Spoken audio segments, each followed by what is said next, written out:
اب وہ لائیں ان سے ذرا بات کر لیتے ہیں. غلام صاحب نیب کے ریڈار پہ خان صاحب آئے کیسے؟ مجھے تو اصل تعجب اس بات پہ ہے. سادہ آدمی ہے نا, آپ نے خود ہی تو ان کی خصوصیات بیان کی ہیں. اس وقت وفاقی وزیر غلام سرور خان صاحب ہمارے ساتھ موجود ہیں. خان صاحب بہت شکریہ ہمیں پروگرام مقابل میں جوائن کرنے کے لیے.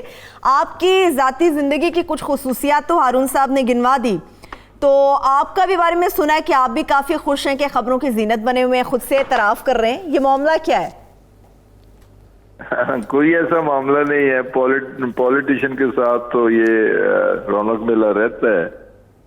تو ایک انانیمس اپلیکیشن تھی, اس پہ ویریفیکیشن کے لیے نیب نے ریلیونٹ اتھارٹیز کو لکھا, ریونیو اتھارٹیز کو لکھا کہ بتائیں کہ ان کی زمین کتنی ہے, ان کی جائیداد کتنی ہے, انہیرٹ کتنی ہے, انہوں نے خریدی کتنی ہے. تو ہم نے تو کوئی ایسی غلط چیز تو کی کوئی نہیں, تو ہم نے کہا بالکل ویلکم کرتے ہیں ہم. بالکل. غلام سرور خان صاحب رسیدیں ہیں نون لیگ والوں کے پاس نہیں ہیں, آپ کے پاس ہیں؟ کس چیز کی رسیدیں اگر مانگتا ہے نیب آپ سے, رسیدیں ہیں آپ کے پاس؟ اگر کوئی چیز میں نے خریدی ہوتی تو پھر اس کی رسیدوں کی ڈیمانڈ ہوتی اور میں رسیدیں پرووائڈ کرتا. میں تو جو بھی ہے میرے پاس انہیرٹ لینڈ ہے. اچھا. کچھ بیچی, کچھ خریدی, کچھ بیچی, کچھ خریدی. کوئی ایسی چیز تو میرے پاس غلط تو ہے نہیں. میں رہتا اسی گھر میں ہوں جو میرے باپ دادا کا گھر ہے. تو خان صاحب باہر بھی کوئی جائیداد نہیں بنائی, اور نہیں بنائی تو کیوں نہیں بنائی؟ ہر آدمی بناتا ہے, آپ نے کیوں نہیں بنائی؟ آپ سے میں نے پوچھا, آپ نے کہا استغفر اللہ, یہ کوئی کام ہے؟ الحمدللہ میں کہہ رہا ہوں کہ اللہ تعالیٰ نے مجھے اس شر سے محفوظ رکھا. نہ ملک کے اندر کوئی پراپرٹی بنائی, نہ ملک سے باہر کوئی پراپرٹی بنائی, اور سیاست کو عبادت سمجھا, خدمت سمجھا. نہیں وہ تو کوئی شک نہیں, عام لوگ آپ سے خوش ہیں اس لیے آپ کو ووٹ دیتے ہیں, اور خوشی سے ووٹ دیتے ہیں. میرا خیال ہے آپ کے الیکشن اخراجات بھی سب سے شاید کم ہوتے ہوں گے. لیکن یہ ہے کہ گمنام درخواست پہ, میں تو آپ سے مدتوں سے ملاقات ہے, میں تو آپ کو جانتا ہوں, نیب نے آپ کو کوئی سوال نامہ بھیجا, طلب کیا, کوئی بات کی کسی افسر نے آپ سے؟ نہ مجھے کوئی سوال نامہ بھیجا گیا, نہ مجھے کوئی نوٹس بھیجا گیا, نہ مجھے طلب کیا گیا, نہ مجھ سے کوئی پوچھا گیا. ایک درخواست آئی, کمپلینٹ آئی جس پہ کسی کا نام نہیں ہے, لیکن وہ ایک پولیٹیشین کے خلاف تھی, ایک سٹنگ فیڈرل منسٹر کے خلاف تھی. تو اس لیے نیب نے ضروری سمجھا کہ اسے ویریفائی کر لیا جائے کہ جو کمپلینٹ آئی ہے کیا اس کا حقیقت کے ساتھ کوئی تعلق ہے یا نہیں. تو وہ اس انانیمس اپلیکیشن کو, اس کمپلینٹ کو ویریفائی کرنا ہے تھرو ریونیو اتھارٹیز یا جو بھی ان کا متعلقہ لوگ ہیں ان سے. تو بے شک کر لیں, بے شک کر لیں, ہمیں تو کوئی اعتراض نہیں. ویریفائی تو آپ سے کرتے ہیں نا, میڈیا میں خبر دینے کی ضرورت کیا تھی, یہ نہیں سمجھے؟ بس میڈیا کے لیے ہر معذرت کے ساتھ آپ کو یہ بات تو اچھی نہیں لگے گی کہ گڈ نیوز اور نو نیوز. لیکن غلام سرور خان صاحب, آپ تو ظاہر سی بات ہے تحریک انصاف سے آپ کا تعلق ہے, آپ کو تو پتا ہے کہ کس طرح سے عمران خان صاحب نے بھی اس چیز کو کلیئر کر دیا ہے کہ میڈیا پر نیب سے ریلیٹڈ جو ایس او پیز ان کے لیے بھی طے کیے گئے ہیں, یہ تو ڈائریکٹ نیب کے خلاف بھی کارروائی کی اجازت دی جا سکتی ہے پھر تو, کہ میڈیا پہ جب تک حقائق نہیں ہوں گے میڈیا پہ نہیں لائی جائیں گی چیزیں. بات تو یہی ہے, لیکن میڈیا بھی تو وہی چیز میڈیا بھی لایا ہے نا کہ ویریفیکیشن, کہ میری یا میرے بچوں کے نام کوئی ایسی پراپرٹیز ہیں انہیں ویریفائی کر لیں. متعین الزام کوئی نہیں ہے, یعنی آپ نیب کا سامنا کرنے کے لیے تیار ہیں؟ بالکل, اور جو کمپلینٹ ہے اس کا حقیقت کے ساتھ کوئی تعلق نہ ہے. ٹھیک ہے, بہت شکریہ. بہت شکریہ خان صاحب, بڑی نوازش. تو یہ ہارون صاحب یہ بھی معاملات ہو جاتے ہیں کہ گمنام درخواستیں آتی ہیں, کسی کو بھی آپ غریب دیکھیے دعوے اپنی جگہ. اب وہ ایک بیان جاری ہوگا کل, پھر پرسوں پھر جاری ہوگا. 70% کیسز میں سزائیں ہوئی ہیں, پولیٹیشنز کو تو نہیں ہوئی, ٹھیک ہے نا, بہت کم ہوئی ہیں. اور بھائی آپ پہلے ایک کیس جو ہے اس کی پوری تحقیقات وہ کر لیں. اگر تو غلام سرور خان صاحب کی کوئی باہر جائیداد ہے یا ان کی کوئی فیکٹری, میرے علم میں یا گلٹی ہے, چلیے مان لیا ایک کوئی قصور ہے, پھر تو آپ خبر جاری کریں. آپ کے افسر اتنے غیر ذمہ دار ہیں کہ کسی کو بھی کوئی بھی اطلاع, اور میڈیا یہ ٹھیک کہتے ہیں کہ good news is no news. اب غلام سرور خان پہ الزام آئے گا تو تعجب تو مجھے بھی ہوگا.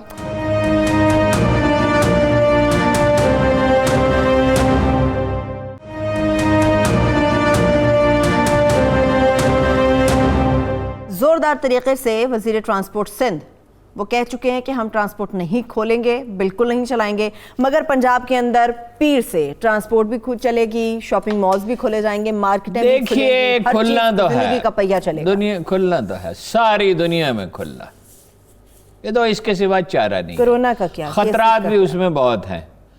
اب یہ دو تجربے ہوں گے، ایک وہ نہیں کھولیں گے، یہاں کھولیں گے، دیکھیں گے اس کے نتائج کے سامنے تھے۔ اصل مسئلہ ہے NFC اور بورڈ کا، وہ تو دیکھیے جی صوبوں کے اختیارات ہیں، رضا ربانی کو اللہ تعالیٰ زندگی دے، اپنی زندگی ہی میں وہ دیکھ لیں گے کہ جو فیصلہ انہوں نے کیا تھا، جس میں نواز شریف صاحب کی مصلیت تیسری دفعہ وزیر اعظم بننے کی تھی، زرداری صاحب کو پتہ تھا کہ سندھ کے باہر اب مجھے حکومت نہیں ملنی، صوبوں کو زیادہ زیادہ اختیارات دے دیں، ان کا آپ کو پتہ نا زرداری صاحب اصل میں ANP کے ورکر تھے، پیپلز پارٹی تو محترمہ سے ان کی شادی ہو گئی نا، تو اس کے بعد وہ اس سے منسلک ہو گئے، منسلک ہونے ان کا کوئی تعلق نہیں تھا، وہ یہ صوبوں کے حامی ہیں، ان کے لیے ملک کا اہم نہیں ہے، صوبے اہم ہیں، ٹھیک ہے نا۔ جیسے نفیسہ شاہ کہتی ہیں کہ مقامی ہیروز پہ اپنا فلمیں بنی چاہیے، یعنی ادیب پہ، بلاول پہ، زرداری صاحب پہ، بھٹو پہ اور خود نفیسہ شاہ پہ، اور تغرل کون سا اتنا اہم کردار ہے؟ صرف اتنا ہی کیا نا کہ تاریخ انسانی کی عظیم ترین سلطنتوں میں سے ایک سلطنت کھڑی کر دی، ویسے اور اس میں کوئی نسبتاً عدالتیں بھی بہت اچھی تھیں اور کوئی سسٹم تھا، اور ترکوں نے اپنی تاریخ کا عظیم ترین لمحہ دیکھا اس کی قیادت میں۔ تو یہاں نون لیگ بھی دیکھنا چاہ رہی ہے نا، نون لیگ بھی دیکھنا چاہ رہی ہے، تو یہ صوبوں کو جو سب کچھ دے دیا ہے تو اس کے نتائج قوم بھی دیکھ لے گی، اور یہ یاد رکھے گی کہ کن لوگوں نے یہ کیا تھا۔ یہ چلنے والا کاروبار نہیں ہے۔ دیکھیے بات یہ ہے، 3000 ارب روپے آپ نے قرض واپس کرنا، ٹھیک ہے، 1200 ارب روپے آپ نے ڈیفنس پہ خرچ کرنے، صحیح صحیح، آپ کے باقی کتنے بچے پیسے؟ 800-900 روپے آپ نے سرکاری ملازموں کی تنخواہیں وغیرہ وغیرہ سبسڈی، یہ بھی بہت بڑا ہے یہ اسکل، آپ کے پاس باقی کیا بچا؟ ہوتی ہیں کچھ بھی نہیں، اس لیے کہ 39 ارب روپے تو اس سال ٹیکس کلیکشن ہوگی، تو ملک چلے گا قرض پہ۔ قرض کی پیتے تھے میں، اور یہ سمجھتے تھے کہ ہاں رنگ لائے گی ہماری فاقہ مستی ایک دن۔ اب یہ ہے تجویز، یہ ہے کہ یہ 3000 ارب اور 1200 ارب روپے تو پہلے نکالے نا، باقی میں سے صوبے چاہے 75% لے لیں، 60% لے لیں، 75۔ سوال یہ کہ قرض مرکز واپس کرے، فوج کو تنخواہیں وہ دے، غیر ملکی قرضے وہ ادا کرے، کیوں؟ مگر اپنے اپنے حصے کا اختیارات تو صوبوں کے پاس ہیں، یہ چلنے والا نہیں ہے۔ جو لوگ اس کی مخالفت کر رہے ہیں نا، جس طرح لوگ مخالفت کر رہے ہیں کاروبار کھولنے کی، دلیل ان کے پاس کوئی نہیں ہے کہ بھائی خدا کے بندو نوٹ چھاپتے جاؤ، آلو 1000 روپے کلو ہو جائیں گے، تب آپ کو سمجھ میں آئے گی کہ نوٹ چھاپنے کا نتیجہ کیا ہوتا ہے۔ نوٹ ہی چھاپ کے یہ بانٹ رہے ہیں نا۔ ابھی تو چلیے کچھ مدد بھی مل گئی، ایشیائی ترقیاتی بینک نے، عالمی بینک نے، کچھ مدد، IMF نے کچھ مدد دی ہے، ورنہ آپ کے پاس کیا آپشن رہ جائے گا کہ آپ کرنسی نوٹ چھاپتے جائیں اور تقسیم کرتے جائیں؟ کوئی ملک اس طرح تو نہیں چلتا۔ FBR کی حالت یہ ہے کہ وہ 700-800 روپے کم از کم رشوت کے کھا جاتے ہیں۔ FBR کی تشکیل نہ کی ہمت نہ کسی ماضی کے حکمران میں ہو سکی، نہ عمران خان صاحب میں ہے۔ عمران خان صاحب صرف اسی لیے وہ ہمیشہ سے ایک ہی بات کے اوپر قائم رہتے ہیں کہ آپ کا بڑا سربراہ یا لیڈر جو بھی آپ کے اوپر بیٹھا ہوا ہے وہ دیانتدار، ایماندار ہونا چاہیے، نیچے کا سارا کچھ ویسے سسٹم ٹھیک ہو جاتا ہے۔ ٹھیک ہے، خان صاحب کا ٹھیک نہیں ہوا، قوم انتظار کرے 200-300 سال میں ٹھیک ہو جائے۔ بالکل، اللہ تعالیٰ ان کو 200-300 سال کی زندگی بھی دے، صحت بھی دے، 200-300 سال، 200-300 سال میں کیا 8-10 نسلیں ہی جو ہے نا ضائع ہو جائیں گی تو کوئی بات نہیں، وہ ایسا 8-10 نسلیں ضائع ہو جائیں، کوئی بات نہیں ہارون صاحب۔ تو NFC ایوارڈ میں تو یہ 18ویں آئین میں ترمیم میں ہوگی، آئین میں ترمیم، اور اپنے جو ہے نا جو لوگ کہتے ہیں نا شہباز شریف صاحب گرفتار ہو جائیں گے، وہ پتہ نہیں کہاں کس دنیا میں رہتے ہیں۔ شہباز شریف صاحب اتنے مؤدب ہیں کہ ہمارا کیمرہ مین اتنی ہماری بات نہیں مانتا جتنی وہ مانتے ہیں اسٹیبلشمنٹ کی۔ اس کو تو کہے نا فریم بناؤ، یہ ٹھیک نہیں ہے، وہ ممکن ہے وہ کہے کہ نہیں یہی ٹھیک ہے، آپ کو کیا پتا، کیمرہ مین تو میں ہوں، یہ تو پاسبلٹی تو ہے، وہ اپنا کام بہتر جانتا ہے، ظاہر ہے اس کا کام ہے۔ شہباز شریف صاحب کا اگر بس چلا، اور آپ دیکھ رہے ہیں کہ محترمہ جو ہے وہ ٹویٹ ان کا بند ہے، اور نواز شریف صاحب لندن کی ٹھنڈی ہواؤں کے مزے لے رہے ہیں اور اپنی پسند کے کھانے کھا رہے ہیں۔ محترمہ کے حق میں تو ہو رہے ہیں نا، آپ تاریخ انسانی کے عظیم لمحات کی بات کرتے ہیں، نون لیگ کے کارکن یہ سمجھتے ہیں، بلکہ میرے پاس ہے بھی ہینا پرویز بٹ صاحبہ، وہ کہتی ہیں مریم نواز صاحبہ میں جو صلاحیتیں ہیں وہ ارطغرل غازی جیسی ہیں، ویسی قائدانہ صلاحیتیں۔ وہ ایک آدمی، وہ کچھ بھٹو صاحب نے ایوب خان کے بارے میں کہا تھا کہ یہ ڈگال ہے ایشیا کا، اور صلاح الدین ایوبی ہے۔ یہ جو ہے نا اس طرح کے خوش آمدی ہر دور میں موجود رہے ہیں، ان پہ اقبال کے کچھ اشعار ہیں، معلوم نہیں ہے یہ خوش آمد یہ حقیقت، الو کو کوئی کہہ دے اگر رات کا کیا شہباز۔ بات ہے، کیا بات ہے، کیا بات ہے۔ مریم میں اچھے پہلو بھی ہیں، مریم نواز میں، مگر یہاں پہ کمپیریزن اچھا نہیں ہے۔ اور تغرل جو ہے اور رکن الدین بیبرس اور صلاح الدین ایوبی اور یہ اور جو تاریخ اللہ پرسلان، یہ جو تاریخ کے مثلا میں تو قائد اعظم سے جب عمران خان کا موازنہ کرنے کی کوشش کی جاتی ہے تو میں کہتا ہوں اللہ سے ڈرو۔ واقعی 5 خصوصیات قائد اعظم میں ایسی تھی جو صرف عظیم صوفیہ میں ہوتی ہیں، صوفیہ میں نہیں۔ زندگی بھر ان پہ جھوٹ بولنے کا الزام نہیں لگا، زندگی بھر 1 روپے کی خیانت کا الزام نہیں لگا، زندگی بھر ایک وعدہ توڑنے کا الزام نہیں لگا، غیبت وہ نہیں کرتے تھے، اپنا کبھی وقت ضائع نہیں یہ تو کیا۔ پاس سے بھی نہیں گزر سکتے۔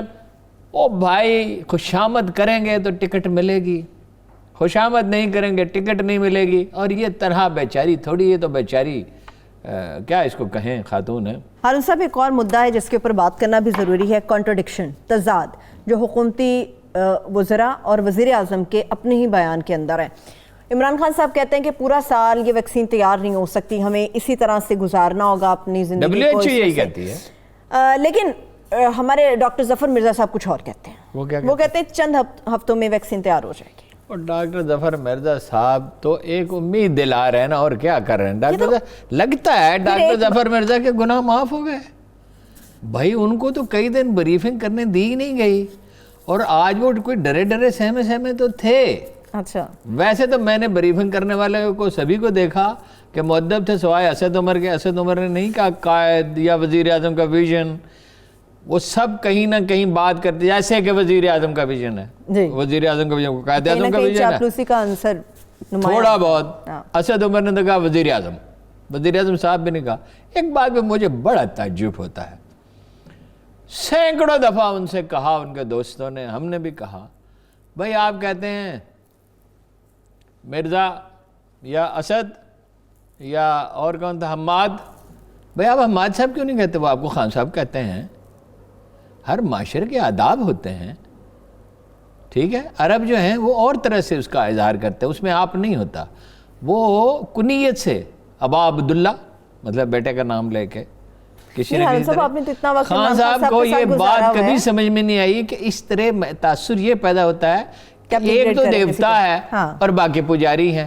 اسد عمر اس تاثر کو تھوڑا سا ٹیکٹفلی ڈائلیوٹ کر دیتے ہیں، پرابلم پیدا کیے لیکن آپ نے تو بڑا وقت گزارا ہے عمران خان صاحب کے ساتھ، کوئی فائدہ نہیں ہوا۔ اس وقت سے میں نے کچھ سبق تو سیکھے، اللہ کے فضل سے عالی جناب نے کچھ نہیں سیکھا۔ آپ نے بہت سارے سبق سیکھ لیے الحمدللہ، ان کی طرف سے کچھ نہیں سیکھا۔ الحمدللہ میں نے تو یہ سیکھا کسی حکمران کے پاس نہیں پھٹکنا چاہیے۔ آپ کو یاد ہوگا ڈاکٹر ظفر مرزا صاحب پہ ماسک سے ریلیٹڈ بھی کافی سنگین الزامات تھے، اس کے بعد بھی کچھ دن تک یہ غائب رہے تھے، اس کے بعد دوبارہ منظر عام پر آئے تھے اور ساری چیزیں انہوں نے کلیئر کی تھی۔ ہوپ فلی یہ بھی جو معاملہ اٹھا ہے اب دوبارہ سے، ہماری دعا تو یہ ہے ان پہ جو الزامات ہیں وہ جھوٹے ثابت ہوں، مگر ثابت بھی تو ہوں۔